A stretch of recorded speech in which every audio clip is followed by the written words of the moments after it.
Aujourd'hui, je me mets devant vous en tant que servante de Dieu. C'est une grâce et c'est un privilège de pouvoir parler de notre Dieu. Je connaissais le Seigneur quand j'étais toute petite parce que mon père a toujours rêvé d'avoir un pasteur dans sa maison. Et nous étudions la Bible. Mais la Bible, nous ne la connaissons pas en profondeur. J'ai été à l'église catholique comme tout le monde et je me suis fait baptiser et j'aimais l'évangile, j'aimais Dieu, mais je n'avais pas de mode d'emploi. Et plus jeune, j'ai arrêté de parler de Dieu et de servir Dieu. Et j'ai vécu la vie du monde jusqu'à ce que j'arrive à l'université. Mais je suis arrivée à l'université par pure grâce parce que je n'ai pas le certificat d'études, je n'ai pas le brevet, mais j'ai eu le bac. Pourquoi? Parce qu'un pasteur m'a dit un jour que c'est Jésus qui pouvait me donner le bac. Alors là, je me suis mise à prier. Parce que je me suis mise à prier, j'avais un objectif. Je voulais juste avoir le bac, mais je n'aimais pas encore Jésus. Mais je savais que ce qu'on m'avait dit, que Jésus pouvait me donner le bac. Alors je suis partie prier parce que je voulais avoir le bac. Effectivement, Jésus étant fidèle, j'ai eu le bac. Je suis allée à l'université, mais je ne suivais toujours pas Jésus. Je n'acceptais pas réellement les choses de Dieu. Je vivais une vie du monde et quand ça n'allait pas, je me tournais vers la parole de Dieu. C'était vraiment un Jésus que j'avais comme ça m'arrangeait. Et je suis venue en France le 24 novembre 1989. Et pendant 10 ans, j'ai essayé des boulots, j'ai fait des petits boulots, j'ai essayé d'être chef d'entreprise. Mais je me suis dit, pour avoir l'argent dans ce pays, il faut que je touche à quelque chose. Et j'étais prête à toucher à tout pour être une femme célèbre. J'avais envie d'avoir beaucoup d'argent pour m'imposer dans ce monde, en disant que l'argent allait me donner une position sociale élevée et le respect que je recherchais. Alors là, je me suis inscrit dans les ordres occultes, je me suis inscrit à la Rose-Croix parce que je voulais acquérir la connaissance mystique et surnaturelle pour pouvoir arriver où je voulais arriver. Et je suis restée 4 ans dans ces rituels et ces incantations à faire tous les jours, mais qui ne me donnaient rien. Mais le 10 janvier 1998, j'ai connu le feu dans toute ma maison. Et c'était une porte blindée. Et la porte était tellement blindée, plus le feu s'activait et le feu se fermait. Je faisais des incantations, mais je n'arrivais pas à sortir de là. Mais lorsque j'ai dit le nom de Jésus, la porte s'est ouverte comme enchantement. J'ai compris que mes incantations ne suffisaient pas. Mais je n'étais toujours pas chrétienne malgré cela. Et ma mère est venue me voir par rapport à ce que j'avais eu comme accident. Et c'est ma mère qui m'a emmené voir le prophète Feu Kakou Sévérin.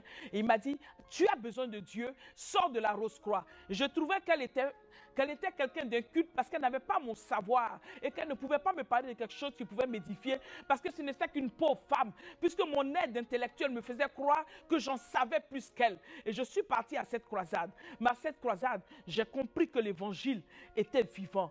Lorsque le prophète parlait de Jésus, je ressentais en moi des êtres qui parlaient et qui me disaient « Non, ne va pas vers lui ». Je me suis rendu compte pour une première fois dans ma vie que ce qui parlait en moi existait en moi depuis toujours. Mais ce n'était pas la voix de Dieu, c'était la voix des démons. Alors je me suis sentie faible, humiliée.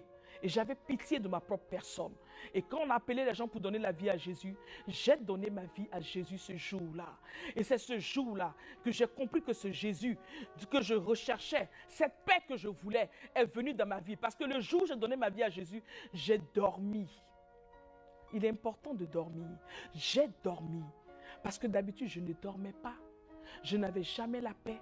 Je savais sortir de moi, je connaissais les féticheurs. Mais quand la nuit arrivait, je voyais non-stop des tableaux. Le don était là, mais n'était pas un don de Dieu. J'avais des visions du monde des ténèbres.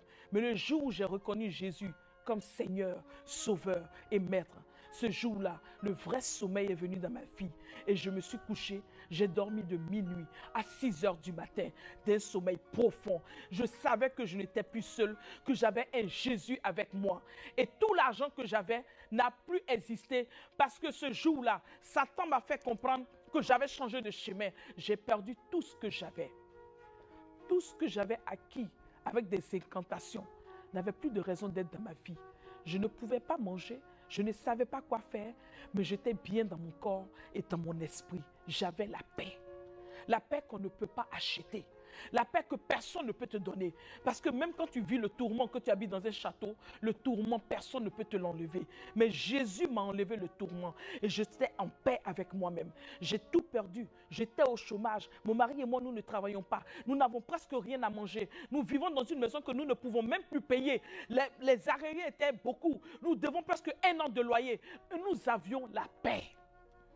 Elle était au-dessus de ce que nous avions comme problème. Et quand nous avions faim, nous prions. Nos enfants ne nous demandaient pas à manger. Ils mangeaient que du pain, mais ils le mangeaient à 16 heures. Et ils étaient rassasiés parce que Jésus était au contrôle. Et c'est Jésus-là. Nous ne l'avons plus quitté. C'est Jésus a redémarré ma vie.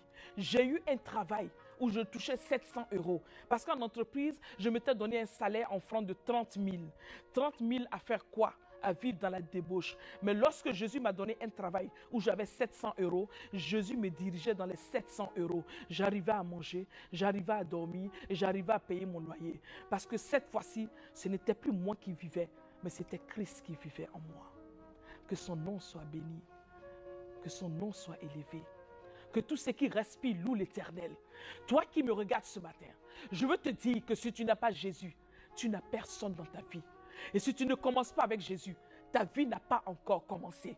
Mais lorsque tu le reconnaîtras comme sauveur, comme Seigneur et comme maître, alors là tu sauras que ta vie a un sens. Car Jésus t'appelle en te donnant une mission. Il te dit, va et fais de toutes les nations des disciples. Ce n'est pas que pour moi, mais toi aussi qui es en face de moi, tu peux faire des nations des disciples. Parce que être disciple de Jésus, c'est avoir la vie. Je dis que son nom soit béni et que son nom soit exalté. Et que toute la terre entière glorifie Jésus de Nazareth. Car sans lui, nous n'avons pas de vie. Que toutes les nations au monde lèvent l'étendard au nom du roi des rois, qui est Jésus-Christ de Nazareth. Je rends grâce ce matin à Dieu. Je rends grâce parce que je respire. Je rends grâce parce que je suis déclaré tensionnaire, parce que l'homme dit que j'ai du diabète. Mais je te dis que ce matin, je suis devant toi avec l'esprit de Jésus-Christ de Nazareth. Et rien ne m'arrivera, car j'ai la santé et j'ai la vie. Au nom de Jésus. Amen. Je vous remercie de m'avoir suivi. Et je demande à notre Seigneur Jésus-Christ de toucher chaque personne qui m'a écouté. Je rends grâce à Dieu parce que vous m'avez écouté. Et je suis sûr que le témoignage que j'ai donné rejoint d'autres vies. Et je demande au Seigneur Jésus de toucher chaque maison et chaque enfant. Là où il y a l'amertume, que le Seigneur mette la paix. Là où il y a la tristesse, qu'il mette la joie. Et que toute personne qui s'élève reconnaisse que Jésus est Seigneur dans nos vies. Que le nom de Dieu soit béni dans toute la terre entière et que chaque personne le reconnaisse comme Seigneur, Sauveur et Maître et qu'il nous sorte de ce monde de péché, nous emmène à son admirable lumière. Et tu as la capacité, toi qui me regardes, de sortir de la situation où tu te trouves parce que tu as avec toi celui qui nous délivre de toutes ces situations, Jésus de Nazareth. Sois béni. Amen.